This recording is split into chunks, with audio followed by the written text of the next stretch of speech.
Et j'étais dans l'antichambre tout à l'heure, je vous ai entendu chanter. Je suis resté derrière la porte, je ne voulais pas influencer le jugement de ma femme, qui n'est jamais si subtil que lorsqu'il est spontané.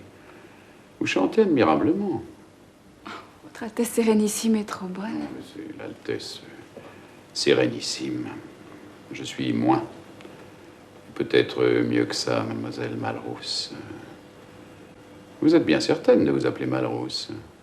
Je suis désolée que mon nom vous déplaise, monsieur. Oh, pas du tout. D'ailleurs, un nom, ça peut se changer. Voyez mon cas, je me suis appelé successivement l'abbé de Périgord, puis monseigneur de Talleyrand, puis le citoyen Talleyrand, aujourd'hui le prince de Bénévent. Et ce n'est pas fini, j'en ai la conviction. Envoyez chez moi. Madame de Sainte-Croix. Madame de Sainte-Croix. C'est le monde à l'envers. Les vieilles corneilles se font les protectrices des oiseaux de paradis. Ça veut dire que vous êtes bretonne, hein? En effet, de Brest. Je croyais les Bretons retranchés dans leur bruyère et leur genêt, voilà qu'ils nous envoient des roses. C'est étrange. Avec ses yeux, je vous trouve quelque chose d'un peu anglais. La bouche aussi, à ce côté volontaire qui ajoute au charme des femmes britanniques. Enfin, quand elles ont des dents d'une taille raisonnable, bien sûr. Il se peut que je sois volontaire, monseigneur, mais pas à ce point-là. Sage et spirituel. N'avez-vous pas trop de qualité pour une simple lectrice? Oh. Pardon, je dis une sottise, une femme n'a jamais trop de talent. Et je suis certain que vous en avez bien d'autres encore, que je découvrirai avec délice. Je suis flattée d'un tel honneur venant de vous, monseigneur, mais je dois refuser. La raison, s'il vous plaît. C'est que j'en suis incapable. J'arrive de ma province et je n'ai pas été préparée à tenir un poste de cette importance chez un homme d'État. J'ai une vilaine écriture, mon style est plat et ma grammaire hésitante. Qu'est-ce que vous me chantez là? Je suis tombé, par le plus grand des hasards, sur un spécimen de votre prose.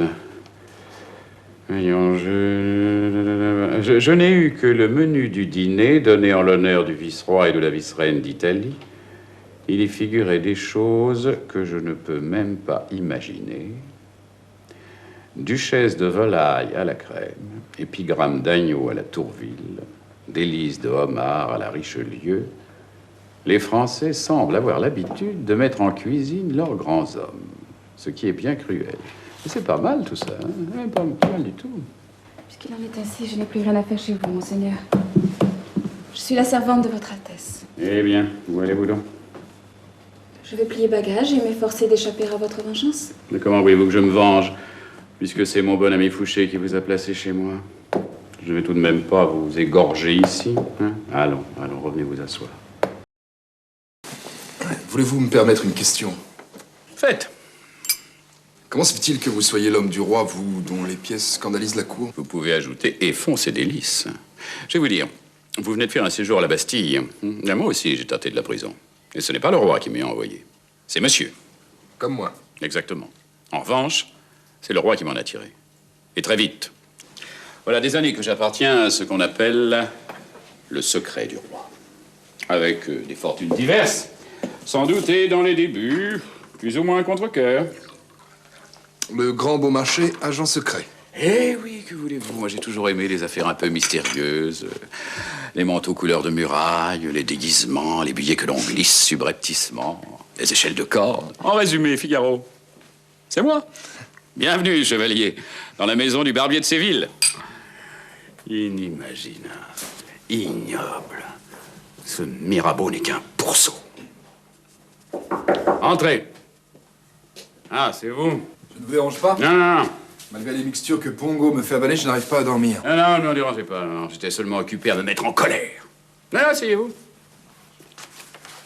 Moi, la soirée a dû vous paraître longue, enfermé dans votre chambre, à cause de ce dîner de samedi où je réunis régulièrement mes amis. Enfin, ce soir, n'avait rien de passionnant, d'ailleurs.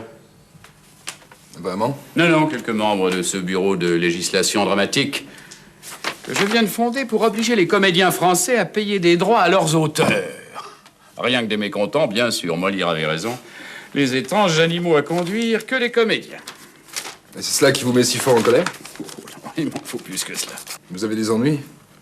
J'espère que je n'y suis pour rien. Non, tranquillisez-vous, non. Ah non, les ennuis viennent de ce que j'ai trop de succès. Heureux homme. C'est vrai que votre mariage de Figaro triomphe un peu grâce à la reine. Oui, le roi, lui, ne voulait pas en entendre parler. Faudra que je m'en explique avec lui un de ces jours. Non, ma colère vient de ce torchon.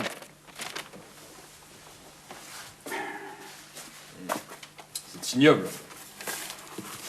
Qui a écrit cela?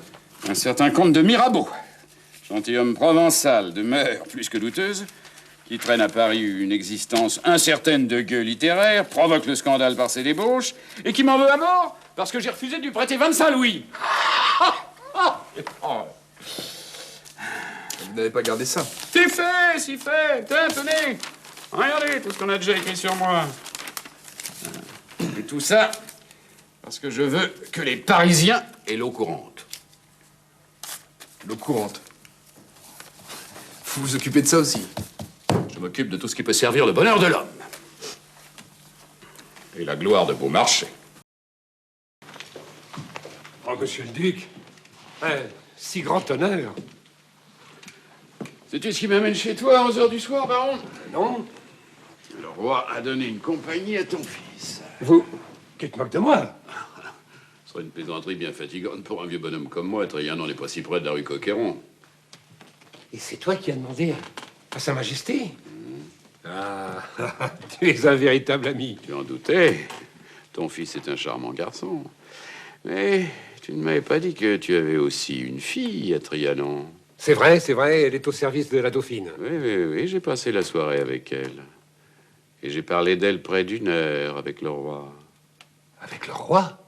Je te choque en disant cela? Parce que le roi a de mauvaises mœurs? Le roi a les mœurs qu'il veut. Hein. Bien sûr. Mais c'est tout de même choquant pour nous autres gentilshommes de voir vers qui s'abaisse le roi de France. Après la Pompadour, la Dubarry, qui s'appelle tout bonnement Jeanneton. Et après elle, Dieu sait qui nous aurons. C'est humiliant d'abaisser nos blasons devant ça. Vois-tu, il y aurait un rôle superbe à jouer pour une femme d'esprit qui voudrait relever la France. Ta fille a de l'esprit. Énormément. Et elle est bien belle. Il faut soigner ce trésor-là, mon vieil ami. Elle n'a pas le luxe qui convient à une si belle fleur. Duc de Richelieu et monsieur le baron de Tavernay. Monseigneur. Mademoiselle, Sa Majesté me charge de vous adresser tous ses compliments pour le charme de votre voix et vos talents de musicienne. Le roi m'affirme qu'il n'a encore vu personne à la cour qui réunisse au même point que vous les dons de l'esprit et l'agrément du visage. Oh, et ceux du cœur. J'en suis témoin. Que n'ai-je 25 ans? Je mettrai ma vie et ma fortune à vos pieds. Que faut-il? Que faut-il que je réponde à Sa Majesté de votre part?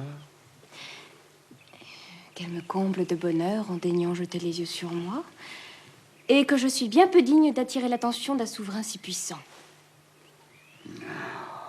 Baron, ce n'est pas une fille que vous avez là. C'est une reine. Vous vous faites l'avocat d'une belle nichée. Non, duc, non. Vous avez eu tort de m'en parler. Grand tort. Vous m'avez mis tout le sang à l'envers. Je sens que j'aurai une mauvaise digestion toute la journée. Eh bien, maintenant, au moins, je sais à quoi m'en tenir.